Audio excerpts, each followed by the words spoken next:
This news update is brought to you by...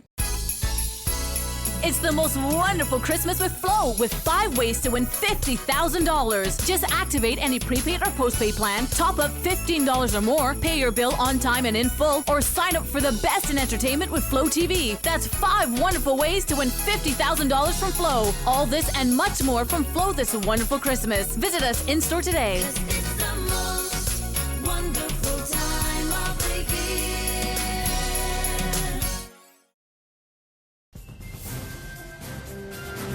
Tuesday, December the 13th, 2016, and this is your Barbados Today evening update. I'm Emmanuel Joseph. Thanks for joining us. Topping the news at this hour, the Friend Stewart administration has announced what it considers the best solution to the long-standing road problems at Whitehill in St. Andrew.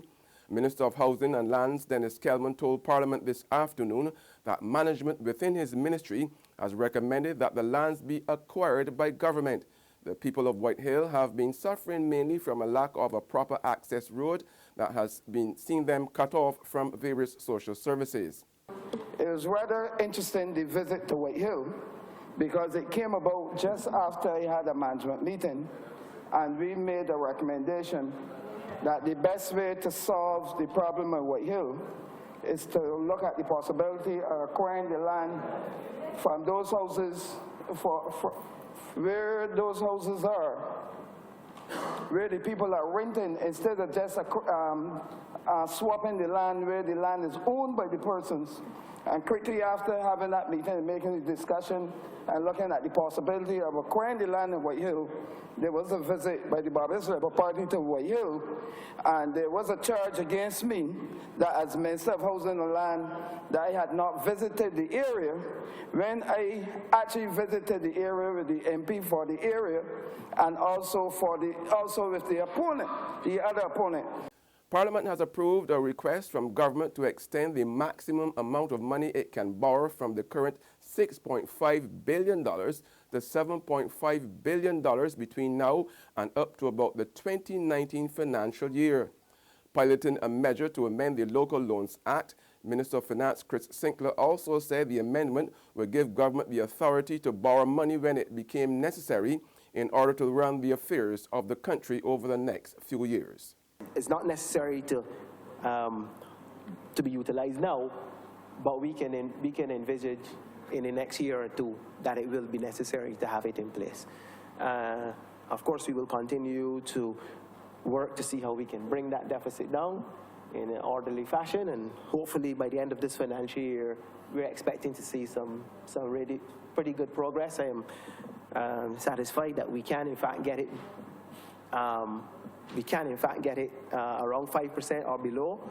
We're keeping our fingers crossed in that particular regard, but that relates, of course, to how we contain our expenditures in particular and get our revenues up to the levels that we need to get them at. However, opposition MP for St. James Central Kerrie Symmonds painted a doom and gloom outlook for the country with the introduction of the extended loan limit.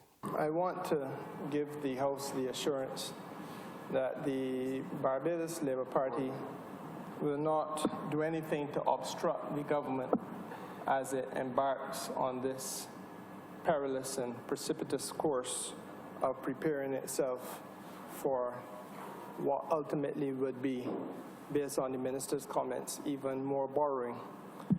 Neither, sir, will we aid and abet or be party to acts of what we consider to be preparation for further financial recklessness. The country, sir, has every reason and justification to believe that we are on the precipice, or we've come to the point where there are grave matters concerning the public finances about which the government of Barbados needs to take the country into its confidence. And, Mr. Speaker, sir, those matters obviously turn on questions of trust and utmost good faith. And the opposition will simply await the government's engagement with the country on those further matters. In other news now, parents of students of the Condemns School are turning up the heat on Minister of Education Ronald Jones, demanding that he explains how his ministry intends to make up for the 5 weeks of tutelage lost by the 1,100 students displaced by the most recent flare-up of the recurring environmental problems. Members of the Condemns School Parent Teachers Association gathered this morning at Queen's Park before making their way across the street to the Ministry of Education, where they delivered a letter outlining their concerns to Parliamentary Secretary Kerrie Symmonds.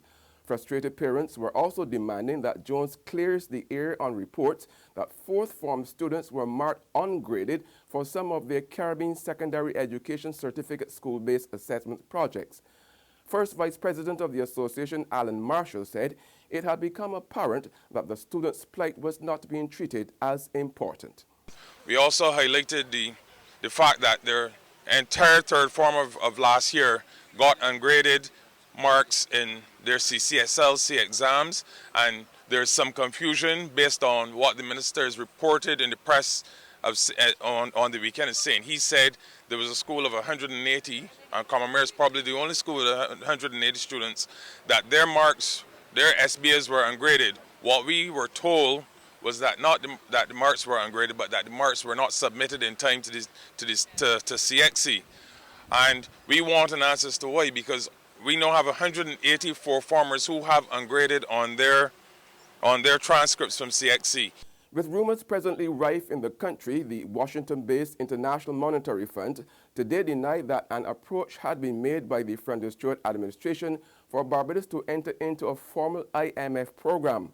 The rumors first surfaced last Friday and were alluded to by opposition leader Mia Motley during a political meeting of her Barbados Labour Party on Sunday night. Now, addressed in a large gathering at Top Rock in Christchurch, Motley warned that the recent temporary suspension of trade in Barbados dollars by Guyana's central bank, which also suspended trade in the Trinidad and Tobago currency, could be a sign that this island, which was previously forced to enter into a structural adjustment program with the IMF in the 1990s, could be headed back there again. In sports now, Britain's Andy Murray and Germany's Angelique Kerber were named ITF World Champions today, capping stellar years for the men's and women's world number ones. Murray, whose brother Jamie was named doubles world champion, along with Brazil's Bruno Soares, won Wimbledon in July before becoming the first player to win 2 Olympic singles gold medals when he retained his crown in Rio de Janeiro in August. He won 9 titles in a milestone year that ended with him beating rival Novak Djokovic to win the ATP Tour Finals and seal the year-end rankings top spot. Kerber enjoyed an equally impressive season, winning the Australian and US Open titles, as well as an Olympic silver medal in Rio. There's regional and international news after this short break. But Maisie, this Christmas will be the best Belgian Christmas for we. Maisie, it is all because Republic Bank just like Santa Claus. Maisie, fix up the kitchen and a new TV we get in. A special time to commemorate. Republic will help you celebrate. Get ready to celebrate 50 years of independence right through to the best Bajan Christmas ever with a Make It Happen loan of up to $50,000 from Republic Bank. Give your home a good old Bajan spooser, buy some new furniture and appliances, or take an after-holiday trip to visit loved ones over and away. You could also be one of our lucky winners to share in fabulous prizes. Just visit any branch to apply. Go to republicbarbados.com or call us at 227-2700. We're also available via Skype and FaceTime. Special conditions apply. In Bajan style, it will be great with Republic Bank. Republic Bank, we're the one for you.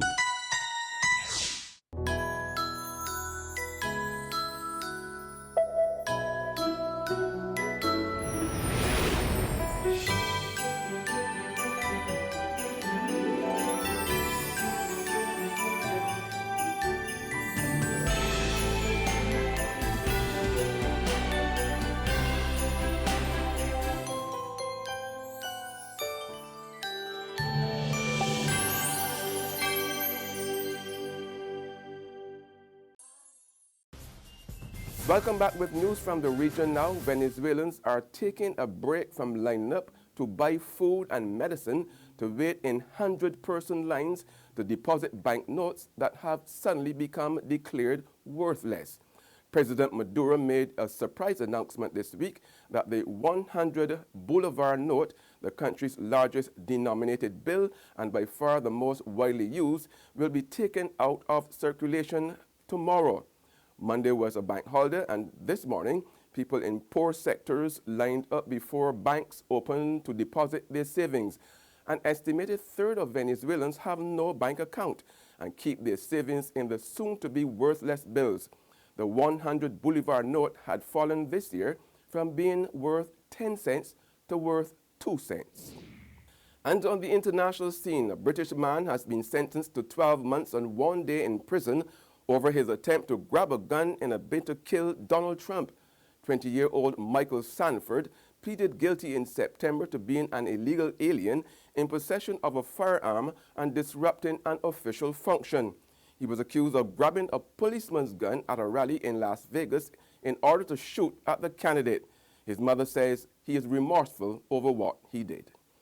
That's news and sports, but for the very latest, visit our website at www.barbadostoday.bb.